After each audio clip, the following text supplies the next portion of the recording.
I am super excited to introduce our first keynote speaker. Thank you. A person who I've now worked with for well over 5 years because he is at the Technical University Eindhoven. I have a part-time appointment at that university. And if there is one person in that group that has been incredibly kind and friendly and helpful and always ready to support me whenever I, as a confused foreigner, come in, it has been Mark van der Brand. Mark van der Brand is an incredibly well-known and established software engineering professor in Technical University Eindhoven. Sorry, I got that wrong. Eindhoven University of Technology. He's also, if I'm not mistaken, the head of the Digital Twin Center, which is what your keynote will be about. Yeah. He was here yesterday and was basically the main act in the Digital Twins session. And I'm incredibly excited and very grateful that you were willing to give us a keynote. So with that, please join me in welcoming Mark van der Brand. Thank you, Jan. I'm also very honored to be here. And I know that you invited me several times to come to the Software Center. And this year, it worked out. So I'm very happy to be here. And I really enjoyed yesterday the discussions and the meeting in the first half day of this workshop. Let me introduce myself. So Jan already told a little bit about that I'm a professor at the Eindhoven University of Technology within the Department of Mathematics and Computer Science. Next to that, I have a broad range of research interests, also AI, and maybe I'm a bit more skeptical than Jan is on AI. But my real research interest is related to how to create software in an efficient way. And I've worked on domain-specific languages, language workbenches, moved to model management, and eventually from model management, the step to digital twin is a very small step. And I'm actually already working for quite some time on digital twins. So, as I said, my focus is on how to create efficient software, of how to create an efficient way software, not how to create efficient software. That's, I think, a different area where people can work on. I started with model-driven software engineering, model management, and eventually now I'm working on digital twin. I'm one of the project leaders in a national research project on digital twins, and we look actually into how we can use existing models of, for instance, cyber-physical systems to create the virtual entity where the computations are being done, where the analysis of the data is being done, and that gives then the feedback to the actual cyber-physical system. Think of soccer robots or of machines that do printing of papers or the lithography of silicon. Around a year ago, I was asked whether I would like to become the scientific director of the Digital Twin Lab. So we have in Eindhoven Institute on AI, which is very broad, which looks into the medical aspect, but also into aspects of systems, complex systems like the wafer scanners of ASML. And when I said, yeah, why me? Yeah, you are already working on digital twin. I said, but I have a very specific view on digital twins because from my perspective, a digital twin consists of three things, namely a system, an actual system, which can be a printer, for instance, data that is being produced by the system, and eventually, and I think the most important part, is the software. Because without a software, you don't have a digital twin, you have data. And what can you do with the data? You need actually software to do analysis of the data. So that was the reason. And they said, yeah, it's okay. So I started there working as a scientific director. And our focus is to bring researchers within the TUE together. And the Digital Twin Lab actually is really a lab. We developed a software stack that supports the research on digital twins by people working in biomedical technology, for instance, in built environment, in robotics, etc., so that they can profit from the fact that they have software. So I will briefly, a brief overview of my talk. I will briefly dive into how I consider digital twins. Then what are the current trends in digital twin development, maintenance, and operation? We did with a number of PhD candidates an interview study. I would like to to point out a few of the findings there. How to build actually digital twins, classification of actual systems, and finally the challenges in building digital twins. So let's look into the past. And yesterday I was actually triggered when I was giving my presentation that, okay, when did I start working on digital twins? It's actually already in 2008. So almost 16 years ago, I started working on digital twins. It started with the supervision of 4 master students that got the assignment of creating a virtualization of the wafer handler. So this was an assignment with ASML, this company that built machines to do lithography. And they were working on a new way of transporting wafers in the machine. Instead of using 1 robot arm, they wanted to have 2 robot arms. And in order to test bad weather behavior, which is very hard in the real machine, they wanted to create something virtual where they could test in a more easy way. At that time, we called this a virtual proto.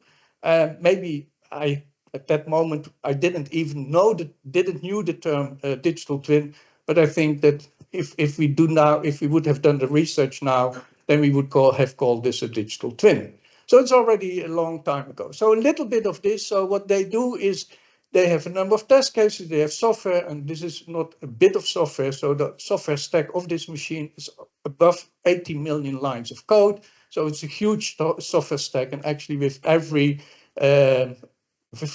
type of machine that they bring out, the software stack grows. And what they want to have is actually run the test cases and the software on a virtual system, on simulators, to actually get a better idea of whether the control software is doing what it should do. And we developed the domain-specific language, because at that time I was still working in domain-specific language. We developed a domain-specific language to generate this virtual proto. So we had the actuators, sensors, etc., and that was all described in this language, and from that code was generated. I'm not going into the details there, but the idea was to use this actually for testing and specifically for bad weather behavior. Because that is, as I said, in a real machine, very difficult to do. And you have to stop the machine, change something in the settings, and then rerun the machine. And this is, then you are not in the same situation again. Now, this saved them a lot of time and a lot of energy in doing the testing of the control software. So they were very happy with the results. And a few years later, there's also a virtualization, a real 3D modeling of it. I really had to dive into all presentations to get these pictures. So this was really, let's say, kind of also history this morning in my hotel room to find back these pictures and put them in the presentation. So a few years later, I was asked to become a member of the steering committee of High-Tech Systems Center of our university. And we had a dream. They asked us to dream about creating new, exciting research. And I, as a computer scientist and a simple software engineer, I said, why not create actually a virtual proto of the complete wafer scanner of ASML? And the group of members of the steering committee consists of 4 or 5 professors. 3 of them were from mechanical engineering and 1 from electrical engineering, and they started laughing. They really said, you are out of your mind, you are crazy, go play outside. This is impossible. And the people at ASML also said, yeah, this is impossible. This is so complex, this will not work. And I said, yeah, but it's a man on the moon. Why not start it now? I didn't get my idea across. Now, let's say 10 years later, digital twins is really a buzzword within ASML. This is what they want. So I think that we should have started 10 years ago, but okay, nobody wanted to listen to me. But I think if we would have started then I think the High-Tech Systems Center in Eindhoven would have been world leading on the whole research of digital twins, because what we wanted to build at that moment, what I wanted to build was actually this digital twin. Okay, but now the important question that you probably are all wondering about, what are actually digital twins. So what is a digital twin? That's one thing. And the other thing is, how do we make a digital twin? It's not an easy, both questions are not very easy to answer. Because there's a lot of confusion on what a digital twin is. And I will, after these few slides which are in red, I will give my view on digital twins. What is, in my opinion, a digital twin? And also the creation of a digital twin is also not very simple. How do we start? And what I observe is that people, and especially researchers within our university, they write a few lines of Python code that is capable of analyzing data, and then they say, I have a digital twin. And then they put some, let's say, very fancy visualization next to it, and then it really looks very fancy. But that's, in my opinion, not a digital twin. It's a dashboard, maybe a very fancy, intelligent dashboard, but it is a dashboard. It is not a real digital twin. So I like the architecture, or the conceptual architecture that has been defined by Tao in one of his papers, where he says, what is actually a digital twin? Of what do you need? You need actually a physical entity, a machine, a truck, a printer. You need a virtual entity, models, code, software that does the analysis of the data that we get from the physical entity. You need some mechanism to store data because, as I said, data is extremely important in it. And finally, you need services, because if you create a digital twin, and I think a lot of researchers especially forget about this step, you need to have a use case why you want to build a digital twin. Otherwise, it doesn't make sense to build a digital twin. Don't do it because it's a lot of work and it doesn't bring anything if you don't have a specific problem that you would like to solve. So how do we make actually a digital twin? Now we need to have a lot of technologies. We need to think about how do we communicate with the virtual or with the between the physical and virtual entity? How do we store the data? Is this in a relational database? Is this in a graph database? What kind of technology do we have?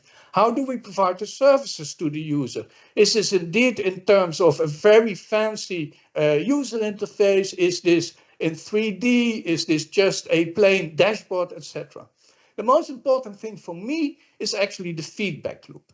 If you create a virtual entity that does computations, that provides services, something should happen also in the physical entity. This can be done manually, but preferably you should do it in a automated way.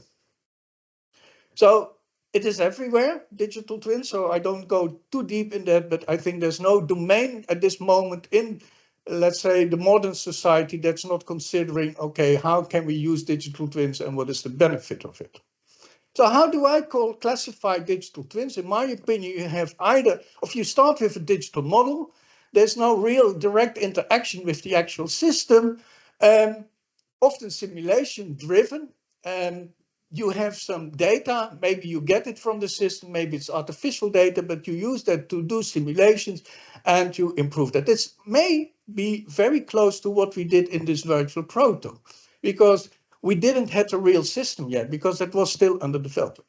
Then you have digital shadow. So this is a situation where you get data from the physical entity, from the actual system, and this is going into the digital world.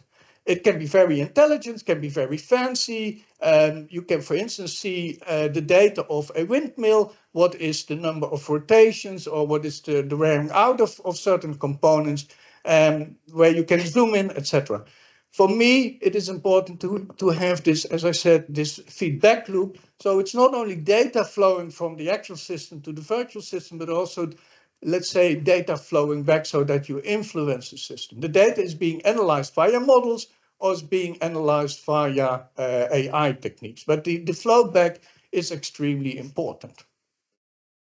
So when we started our research project, our national research project, we were actually a bit considering, okay, how do we make sure that we are doing the right things? And then together with the PhD candidates and the daily supervisor, Luc Cleophas, we sat together and said, why don't we organize actually a number of interviews with practitioners from the industry and also research. This is what we did. We looked into okay, we interviewed 19 people. Eventually, we did all the analysis, and these were long interviews, around 1.5 up to 2 hours, that we spoke to each of the persons that we would like to speak to.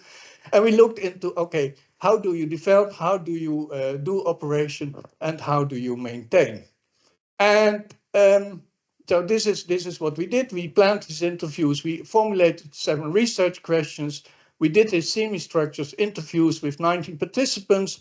We transcribed, we did this transcription of the interviews, partly automated and manually, and we did some analysis. And on the way to this project, one of the PhD candidates actually developed a complete open source system to do this labeling of the results of this interview study, which is also published as an open source tool. What were the questions? So how are digital twins defined in practice, both from the industry side as well from the research side? What is the influence of reuse on the digital twin life cycle? Because you don't create a digital twin and then you throw it away. You would actually like to keep the digital twin along the life cycle also of the actual system. How do you deal with the consistency management of digital twin models? How do you integrate the models of the digital twin? So our perspective was very much when you have a system that is built by engineers, that they have started with models, and how can you reuse these models actually to create a digital twin? Now, if you have these models, you need to do something on orchestration. You need to make sure that you can validate the results of the execution of the models. And finally, what are the properties that you would like to validate? Is this indeed things with respect to performance, or is this things with respect to deadlocks or live locks or whatever? So these were the research questions that we did, and I will very briefly tell a bit about, okay, what are some of the findings? So the reuse of data and software optimize the digital life cycle, but at that moment when we did the interview, the people said, we don't really use this.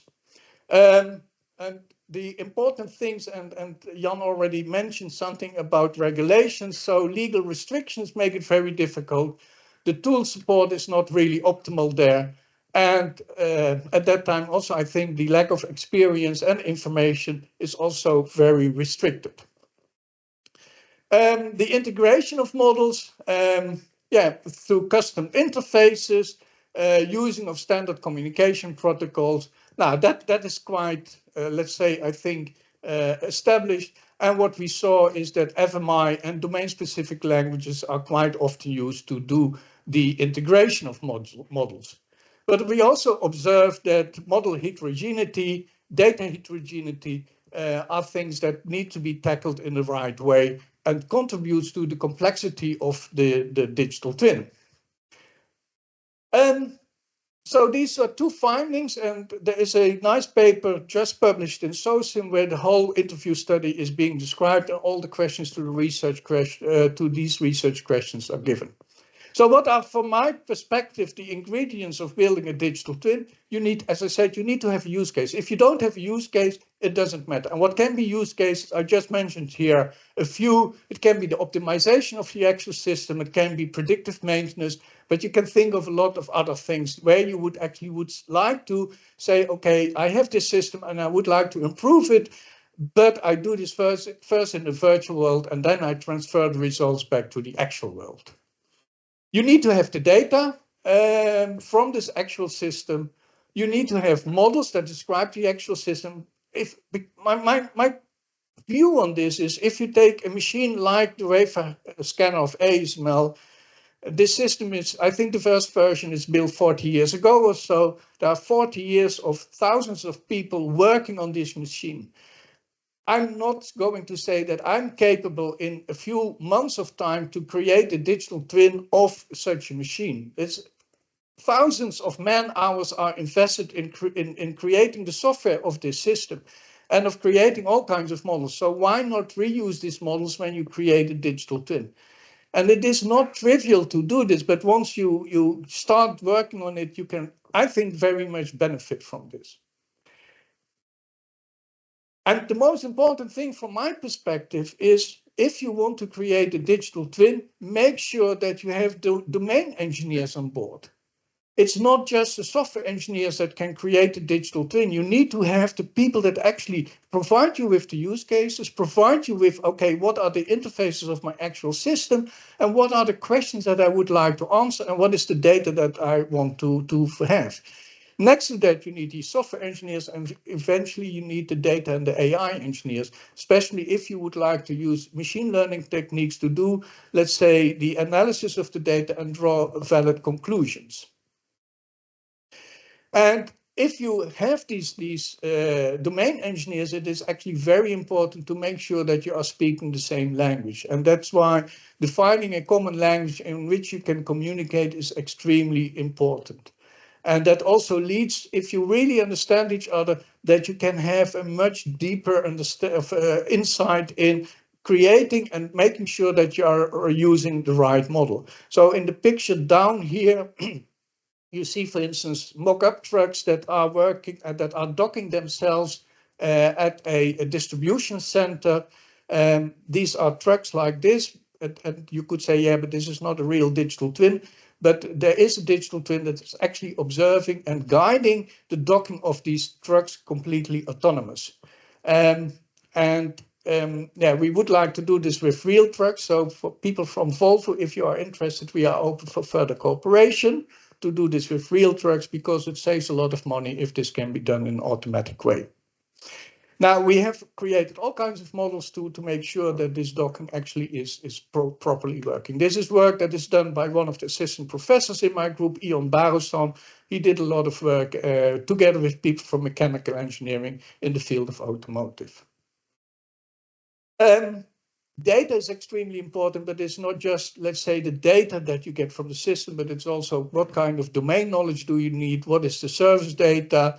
What is the data that is guiding the digital twin? What is the data that you can get from the physical system? And all this data has to be fused, analyzed, and put together in order to make the right decisions. So data is, from my perspective, also a very important ingredient in the creation of usable digital twins. So very briefly, once you have the data, the next step is actually to dive deeper in the architecture. And this is also the work that we are doing in the Digital Twin Lab, where we create actually a generic architecture for the researchers within our university. So simplicity is the guiding principles. We would like to work in a domain agnostic way, so not specific to built environment or to robotics or whatever.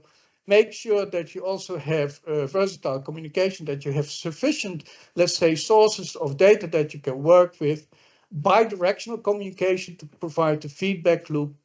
And my observation is that you would like to take digital twins apart, so create a digital twin of existing digital twins and use as much as possible models that you have created. So these are the ingredients to create our architecture.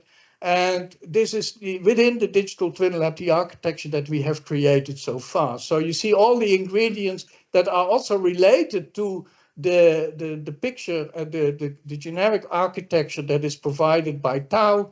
We have identified and restructured them a little bit. And this is the architecture that we are working with.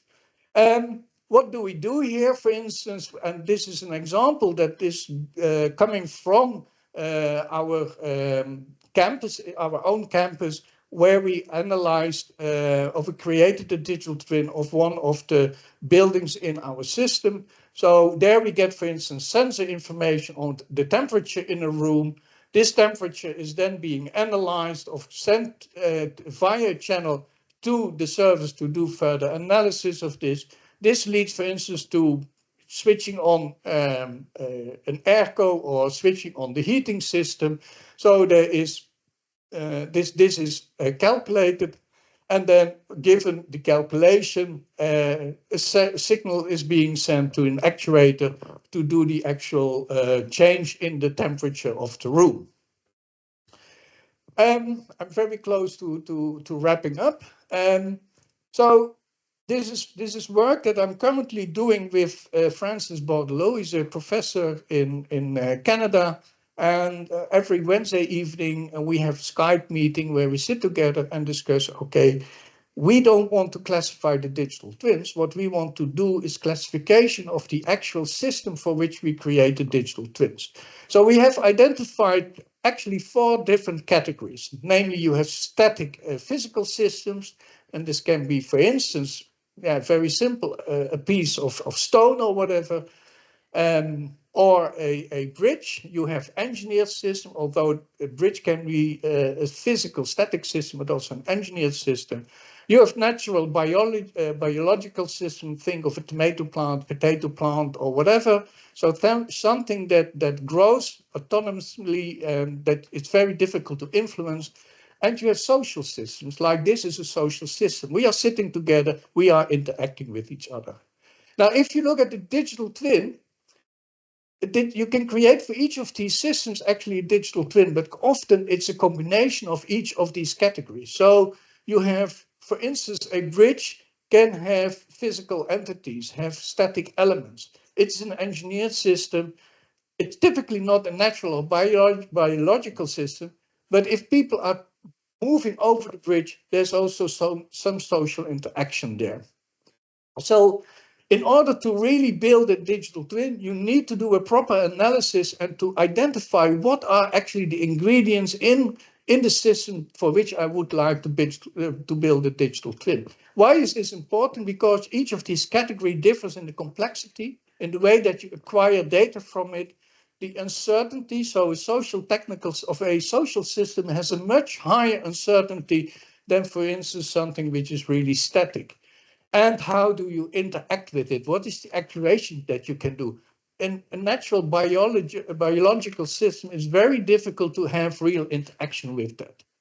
So there you, for instance, can influence the environment, but you cannot influence the plant itself. You cannot influence our climate, although that we may be doing this unintentionally, but really actually changing the climate is extremely important. It's actually very difficult. So leading from that perspective, what we would like to do is say, okay, how can we decompose an actual system into its basic building blocks related to the categories, identifying and creating which are the relevant and useful models for each of these building blocks, and then identifying and creating interfaces for each of the building blocks, and based on that, then start building micro digital twins for each of the building blocks and see whether we can have a common reference architecture for each of the categories or across the categories, and then compose the digital twin related to that. We are not yet done here, so this is still very much, let's say, research that's going on. A lot of discussions to really see whether we understand and whether we are on the right track.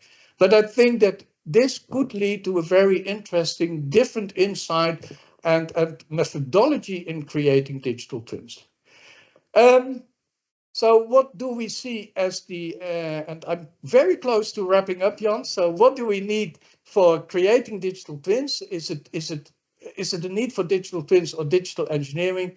I think that what we need to identify is how do we move from documents to model driven? How do we make sure that we can work across different disciplines, deal with model management dependencies between models and the consistency issues if models change?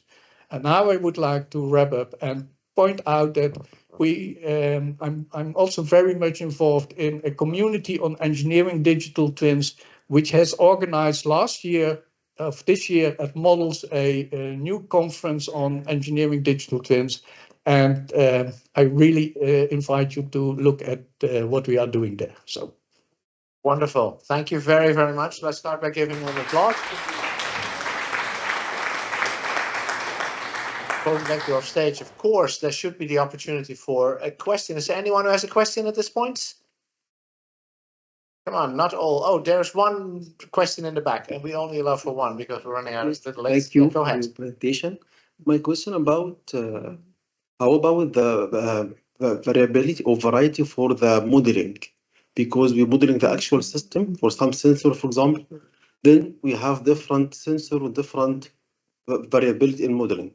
Yeah. How can we approach this in such a very good question. I think that the answer here is to identify which are the models that you actually need.